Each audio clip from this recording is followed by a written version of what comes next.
Hello, good morning students. Previous video we get the information about accounts syllabus. Now from today we are going to start chapter in account. First we will start ratio analysis. Okay, first of all we are going to start ratio analysis. Now ratio analysis is not a new chapter for you. Even in standard 12, if you know, in standard 12 you have learned about this ratio analysis. You have learned some ratio like a gross profit, net profit, operating ratio already in standard 12. But in 12 it will not give information in detail. Okay, 12th માં જે પણ તમે ratio જોયા હતા તે ડિટેલમાં નહીં હતા. જે સમ હતા એકદમ સિમ્પલ હતા, એકદમ ઇઝી સમ હતા. Okay, now you will learn this in detail in TY and also in a high level in master degree means MCOM. Yes, even in MCOM માં પણ તમને રેશિયો એનાલિસિસ ચેપ્ટર સ્ટડીમાંથી આવશે અને એમાં તમે વધારે ડિટેલમાં એમાં એક્સપ્લેન કરેલું હશે. એમાં વધારે થોડા ટફ અને એક હાઈ લેવલ પર રેશિયોનું એનાલિસિસ કરવામાં આવતું હોય છે. બટ ઇન TY માં આપણે 12 કરતાં થોડું હાઈ થશે અને TY કરતાં પણ હાઈ જો વાત કરીએ તો એ MCOM માં આવે છે. માસ્ટર ડિગ્રી જે સ્ટુડન્ટ કરશે એના માટે. Now first question is, what is ratio analysis?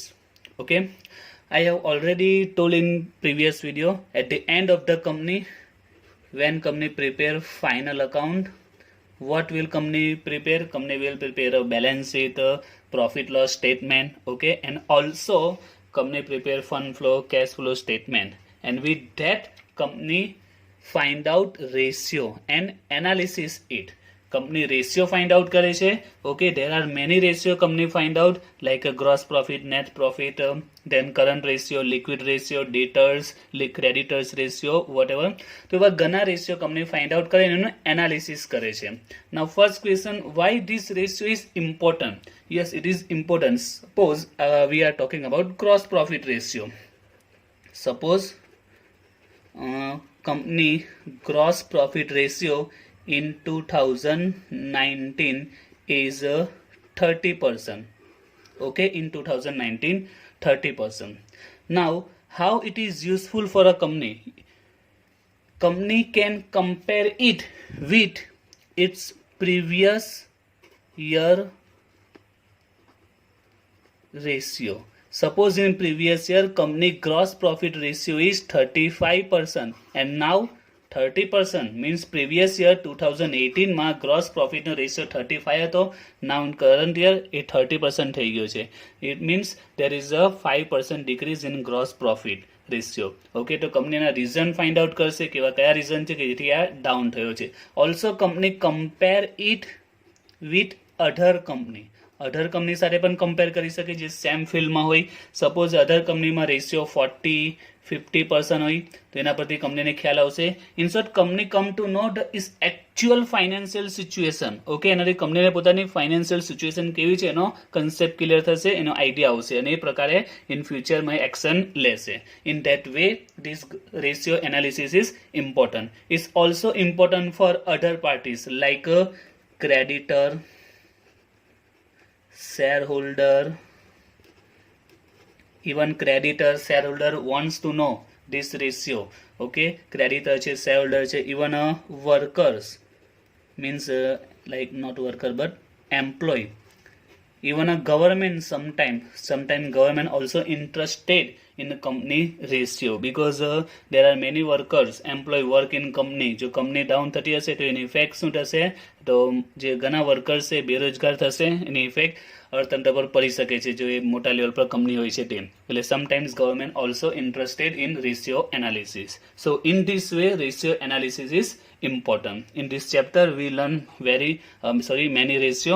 Okay, we don't have to analysis here, we just find out ratio. આપણે રેશિયો ફાઇન્ડ આઉટ કરવાના છે, આપણે એનાલિસિસ નથી કરવાનું. આપણે રેશિયો ફાઇન્ડ આઉટ કરીશું, કઈ રીતે રેશિયો ફાઇન્ડ આઉટ થાય છે એના ફોર્મ્યુલા સમજીશું અને એની કેલ્ક્યુલેશન આપણે સમજવાના છે. Okay, there are many ratio. તો આપણે અલગ અલગ બેઝિસ પર રેશિયો છે. First of all profitability ratio આવશે. ઓકે, એમાં બે પાર્ટ છે, બેઝ ઓન સેલ જેમાં આપણે ટોટલ 4 રેશિયો જોવાના છે. And second base on investment. Base on investment there are 5 ratio on based on investment. Okay, these are profitability ratio એટલે કે પ્રોફિટ શો કરે છે તે પ્રોફિટેબિલિટી રેશિયો. ઓકે, એમાં બે પાર્ટ છે, base on cell and base on investment. After that we will learn liquidity ratio. There are 3 liquidity ratio. Then activity ratio, we have to learn 5 activity ratio, first, second, third, fourth and fifth. And last we will learn leverage ratio. There are 5 leverage ratio. Okay, so we have to learn this ratio in this chapter. Now question is that some students think that there are many ratio, many formula, how can we remember this? Don't worry about this. Okay, I just showed you how many ratio we have learned in this chapter. કેટલા ratio આપણે સમજવાના છે, બનવાના છે, information મેં provide કરી છે.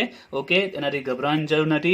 જેટલા બી ફોર્મ્યુલા છે હું 1 by 1 એપ્રોક્સિમેટલી 2 or 3 વિડીયોમાં હું દરેક જે ફોર્મ્યુલા છે એક્સપ્લેન કરીશ, કઈ રીતે યાદ રાખી શકાય એની ટ્રીક આપીશ. Okay, so you can easily remember all this ratio. Okay, જો ફોર્મ્યુલા તમને જેટલા ક્લિયર હશે, પરફેક્ટ હશે, દાખલા તમને એટલા ઇઝી પડશે. Okay, and you saw that there are many formula. Okay, I have explained every formula and also give its trick how to remember. Okay, કઈ રીતે યાદ રાખવાની ટ્રીક પણ હું પ્રોવાઈડ કરીશ. So first of all you have to remember one thing. Whenever you find out any ratio, જ્યારે કોઈ પણ તમે રેશિયો ફાઇન્ડ આઉટ કરો, સૌથી પહેલા એક પોઈન્ટ ખાસ યાદ રાખવાનો, જે આન્સર છે એ આન્સર તમારે એને કેમાં શો કરવાનો છે. ઓકે, તો આન્સર એને 3 ટાઈપ છે. એક છે સિમ્પલ ફિગરમાં તમે શો કરી શકો, એટલે સપોઝ જે આન્સર આવે, ધારો કે 5 આવે તો 5 રૂપીસ, ઓર એને આપણે રેશિયોમાં શો કરી શકીએ 5:1. બરાબર છે, તો એક સિમ્પલ ફિગરમાં. સેકન્ડ, જે પણ આન્સર આવશે એને આપણે પર્સન્ટેજમાં શો કરી શકીએ, 30%, 40%. ઓકે, એક આ રેશિયોમાં શો કરી શકાય, or normally 5 rupees, 10 rupees or 5:1, right, or પર્સન્ટેજમાં. And third, rate or times, means જે આન્સર આવશે એને આપણે રેટ ઓર ટાઈમ્સ એટલે કે 5 times ઓર 6 times આ પ્રકારે આપણે શો કરીશું. ઓકે, સમ રેશિયો છે એના આન્સર ડેમાં આવશે, 30 days, 50 days, 60 days. So you have also remember this કે જે પણ તમે રેશિયો ફાઇન્ડ આઉટ કરો, suppose V find out here gross profit ratio, તો એનો જે પણ આન્સર આવશે એને આન્સર કેમાં શો કરીશું? Here we multiply by 100, so we show this answer in percentage. આપણે આન્સર કેમાં શો કરીશું? પર્સન્ટેજમાં, રાઈટ. તો દરેક રેશિયોમાં આપણને તમારે યાદ રાખવાનું છે કે આન્સર કેમાં શો કરવાનો છે તે. તો એક સિમ્પલ ફિગર હશે, એટલે ધારો કે સપોઝ 5 or 5:1, then 30% या 40% या 5 times, 6 times or 30 days, 50 days. I have also told in every ratio in આપણે કેમાં શો કરીશું? પર્સન્ટેજમાં, જેમમાં કે પછી ટાઈમ્સમાં કે પછી ડેઝમાં. Clear? So first today we are going to start to understand profitability ratio. Okay, સૌથી પહેલા આપણે જોવાના છે આજે profitability ratio.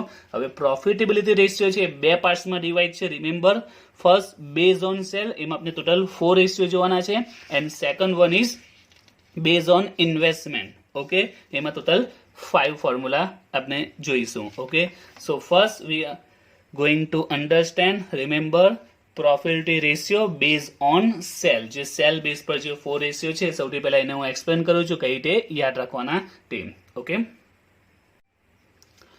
Now first of all base on sale જે પ્રોફિટેબિલિટી રેશિયો છે બેઝ ઓન સેલ કેટલા છે? ટોટલ 4 છે. Okay, first of all remember their name, simple છે. Gross profit ratio, second is net profit ratio, expense ratio and operating ratio. Okay, simple જ છે. Gross, net, expense and operating ratio. હવે એના formula કઈ રીતે યાદ રાખવાના? ઘણા સિમ્પલ છે formula. First of all it's a profitability ratio but base on sale. Okay, remember this, base on sale. Okay, sale પર બેઝિસ છે, તો એના જે પણ ફોર્મ્યુલા બનશે બેઝ ઓન સેલ છે, right. So here the formula is simple, we have to divide by sale. આ યાદ રાખવાની ટ્રીક આપું છું, કઈ રીતે યાદ રાખવાના તે. બેઝ ઓન સેલ છે, તો એના જે ફોર્મ્યુલા છે, in every formula we have to divide by sales. Okay, તો જે રીતે ફોર્મ્યુલા એક્સપ્લેન કરું છું એ જ પ્રકારે તમારે નોટમાં પણ રાઇટ ડાઉન કરવાના છે. ઓકે, એટલીસ્ટ 2 or 3 times તમે રાઇટ ડાઉન કરજો. Even 3 to at least 4 times yeah 3 times. Okay, જો તમે રાઇટ ડાઉન કરશો તો ઇઝીલી આ ફોર્મ્યુલા તમને યાદ રહી જશે. Clear? So gross profit, net profit, expense and operating, based on sale છે, right? So divide by sale. Okay, આ યાદ રાખવાની ટ્રીક છે. Now it's a gross profit ratio, so here gross profit. It's a net profit ratio, so here net profit. It's a expense ratio, so here expense. It's a operating ratio, so here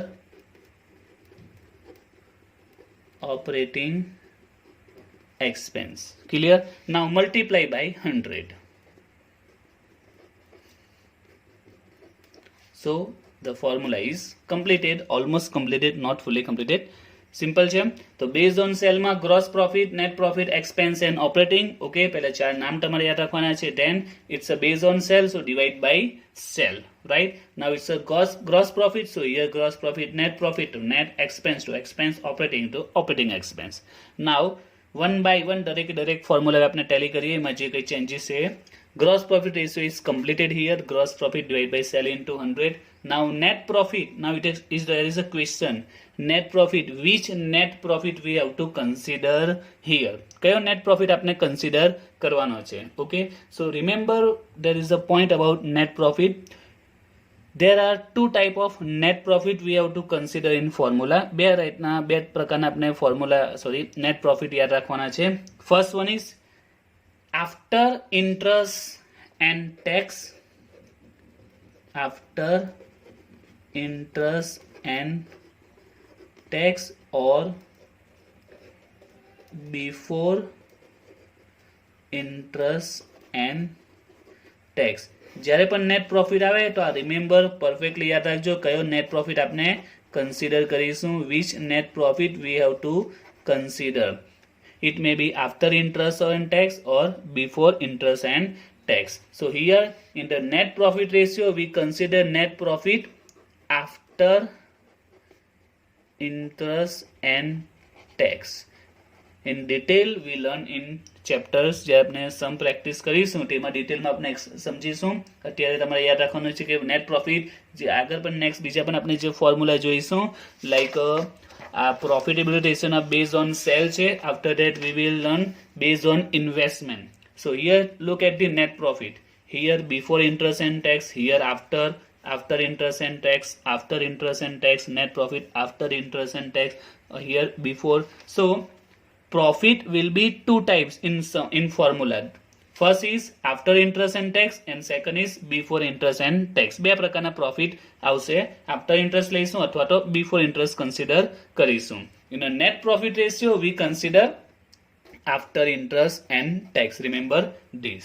Okay, so net profit ratio is completed. Then expense ratio, simple expense divided by sale. Now question is which expenses? Okay, kaya expenses consider karna? It's also simple. Suppose we have to find out selling expense ratio, then what will be formula? Selling expense divided by sell into 100. Clear? If we have to find out administrative expense ratio, in that case formula will be administrative expense divided by sell into 100. એટલે કે જે expense નો ratio find out કરવાનો હોય તે expense આપણે અહીંયા consider કરીશું. Okay, so this formula is also completed. And now the last one, that is operating ratio. Okay, its formula is operating expense divided by sell into 100, but we have to add here one thing, that is cost of goods sold. Cost of goods sold. So it's a final formula of operating ratio. Okay, what we have to add here? Cost of goods sold. We know what is cost of goods sold very well. We have already learned in 12, also in SY cost account ma ana formula આવતા હતા. Clear? So based on sale જે four formula છે અહીંયા complete થઈ જાય છે. First of all gross profit, net profit, expense ratio and operating ratio. કઈ રીતે યાદ રાખવાના? સિમ્પલ જ છે. પહેલા તો નામ યાદ રાખવાના, gross, net, expense and operating. First of all division માં શું આવશે? There will be sale common because it's based on sale. અને here gross profit છે તો gross profit, net માં net, expense માં expense, operating ratio માં operating expense. Okay, so first formula is completed here. Net profit ma consider always after interest and tax okay, કયો net profit consider કરવાનો છે? After interest and tax. Expense રેશિયોમાં અહીંયા completed છે. And operating રેશિયોમાં we have to add cost of goods sold. Clear? તો બસ આ પ્રકારે 2 થી 3 વાર તમે નોટ્સમાં રાઇટ ડાઉન કરજો, ફોર્મ્યુલા તમને ઇઝીલી યાદ રહી જશે. ક્લિયર? એન્ડ હિયર દરેક ફોર્મ્યુલા જ્યારે પણ હું એક્સપ્લેન કરીશ, એક પોઈન્ટ તમારે ખાસ યાદ રાખવાનો છે. Which one? ધેટ ઇઝ કે જે આન્સર હશે તે રૂપીસમાં હશે, કે જે ભાઈ આ પ્રકારે જેમમાં શું કરીશું, કે પર્સન્ટેજમાં, કે ટાઈમ્સમાં, કે પછી ડેઝમાં. Remember this one. So here we formula આપણે કેમાં પ્રેઝન્ટ કર્યું? સિમ્પલ જ છે. Here we multiply by 100. Okay, every ફોર્મ્યુલાને આપણે મલ્ટીપ્લાય બાય 100 કર્યું છે. સો સિમ્પલ, જે પણ આન્સર હશે એ પર્સન્ટેજમાં આવશે. 50%, 30%, 40% ઇઝ ઇમ્પોર્ટન્ટ. ઓકે, તમે આ શો નહીં કરો તો એના પર માર્ક્સ કપાઈ શકે છે. Okay, so remember this very well. Clear? તો અહીંયા આપણે આ પહેલા જે 4 ફોર્મ્યુલા છે કમ્પ્લીટ થયા છે.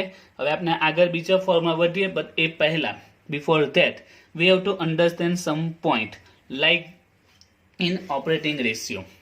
What in operating ratio? There is a question, cost of goods sold and operating expense. Okay, cost of goods sold એનો ફોર્મ્યુલા તમને યાદ હોવો જોઈએ. ઓકે, 12th માં આવી ગયો છે. And also in cost account semester 3 માં પણ આવી ગયું છે કોસ્ટ ઓફ ગુડ્સ સોલ્ડ. તો કોસ્ટ ઓફ ગુડ્સ સોલ્ડ નો ફોર્મ્યુલા શું હતો તે? તો એ ફોર્મ્યુલા તમારે યાદ રાખવા પડશે, જો કે સિમ્પલ છે. કોસ્ટ ઓફ ગુડ્સ સોલ્ડ એનું બીજું નામ શું છે? Adjusted purchase. And you know this formula very well. Cost of goods sold, adjusted purchase નો formula opening stock, purchase and purchase related જે એક્સપેન્સીસ હશે તે minus closing stock. Clear? Cost of goods sold or adjusted purchase નો formula is also called by adjusted purchase. Remember this. Okay, opening stock, purchase expense and closing stock. Or another is sales minus gross profit. Sales minus gross profit. Okay, then there is a operating expense. Okay, તો operating expense એટલે કયા expenses? Which are operating expense? Okay, તો એ પણ તમારે યાદ રાખવાના છે. તો operating expenses કયા છે? સિમ્પલ જ છે. administrative expense, sale expense, employee benefit. Employee benefit means employee salary. Okay, like that employee સાથે related જે expenses હશે that is. Then depreciation. These are operating expenses. Okay, કયા આવશે? administrative, sales expense, employee benefit expense and depreciation. But remember this point, most important point, these notes. Here we consider almost every expense, but don't consider financial expense. Financial expense means suppose company take a loan, and if company pay interest on that loan, this interest is not operating expense. Company loan લીધી છે, loan નું જે interest છે, debenture છે, ડિબેન્ચરનું જે interest છે એ operating એક્સપેન્સનો part નથી. સો financial expense એટલે કે જે આપણે કોઈ પણ જે બોરો કરી હોય, કેપિટલ ઉછીને જે પૈસા લીધા એના પર જે ઇન્ટરેસ્ટ પે કરીએ છીએ, it's a financial expense. Okay, જેને આપણે કન્સિડર અહીંયા કરીશું નહીં. Right? Simple debenture interest, loan interest, કોઈ પણ બોરો કેપિટલ હશે એના પર જે ઇન્ટરેસ્ટ છે એને આપણે ઓપરેટિંગ એક્સપેન્સમાં કન્સિડર નહીં કરીશું. And there is also formula for finding operating expense, that is gross profit minus net profit, which is gross profit minus net profit, formula of operating expenses. Now here net profit, already I have told there are two types of net profit. Which one? net profit before interest and tax and net profit after interest and tax. આપણે જે પણ formula છે formula આપણે expense net profit જ્યારે પણ ફોર્મ્યુલામાં આવતા હશે તો એ ટુ ટાઈપના જશે, before interest and tax or after interest and tax. હવે આ કઈ રીતે ફાઇન્ડ આઉટ થાય? સિમ્પલ જ છે. here before interest and tax means this profit we get from the P&L નું જે અકાઉન્ટ હોય છે, P&L અકાઉન્ટમાંથી આપણે જે પ્રોફિટ મળતો હોય છે બિફોર ઇન્ટરેસ્ટ એન્ડ ટેક્સ, એમાંથી આપણે લેસ કરીશું ઇન્ટરેસ્ટ. નવ ઇન્ટરેસ્ટ કયું? તો ડિબેન્ચર લોનનો ઇન્ટરેસ્ટ. તો હવે જે પ્રોફિટ આવશે એ કયો કહેવાશે? This one is profits cold after interest but before tax, because here we only deducted interest, just interest less કર્યું છે, હજી tax less કર્યું નથી. So this one is after interest but before tax. Then we deducted tax, so we get after interest and tax net profit. એટલે simple જ છે. જે પણ નેટ પ્રોફિટ જે બિફોર ઇન્ટરેસ્ટ એન્ડ ટેક્સ હોય એમાં પહેલા આપણે ઇન્ટરેસ્ટ લેસ કરીશું. તો હવે જે પ્રોફિટ મળશે તે આફ્ટર ઇન્ટરેસ્ટ છે બટ બિફોર ટેક્સ છે. Then we less tax, so we get the final profit after interest and tax. Clear? અને આપણે જે પણ ફોર્મ્યુલા આવશે, આ જે અલગ અલગ આપણે ફોર્મ્યુલા આપણે જે સ્ટડી કરવાના છે તે દરેકે દરેક ફોર્મ્યુલામાં જ્યાં પણ નેટ પ્રોફિટ યુઝ થતું હશે, it will be before or maybe after. Okay, before interest and tax or maybe after interest and tax. But here in operating expense there is the formula gross profit minus net profit. But which net profit? After interest but before tax. After interest but before tax means this one. Okay, તો આ જે point છે totally different છે, ઘણા rarely કેસીસમાં જોવા મળે છે. Even in એક્ઝામમાં પણ મે બી વન ટાઈમ જ આ પોઈન્ટ આવ્યો હશે, અને બુક્સમાં પણ તમે જુઓ તો આ રીતનો પોઈન્ટ યુઝ થતો, આ ફોર્મ્યુલા યુઝ થતો એવા મે બી 1 કે 2 દાખલા હશે. એટલે આ બહુ રેરલી કેસીસમાં આવે છે. In almost some operating expenses directly given like that and we can total it and we get operating expense. But in rarely cases we have to apply this formula. Okay, તો formula ઘણા really કેસીસમાં use થશે. તો formula છે gross profit minus net profit. અને net profit કયો? It is after interest but before tax. એટલે interest minus કરવાનું પણ ટેક્સ માઇનસ કરીએ પહેલાનો profit. Net after interest but before tax. Okay, so here our completed formula પ્રોફિટેબિલિટીના formula આપણે complete કર્યા છે. એમાં કયા ફોર્મ્યુલા આપણે? ધેર આર 4 ફોર્મ્યુલા આપણે અહીંયા કમ્પ્લીટ થઈ ગયા છે.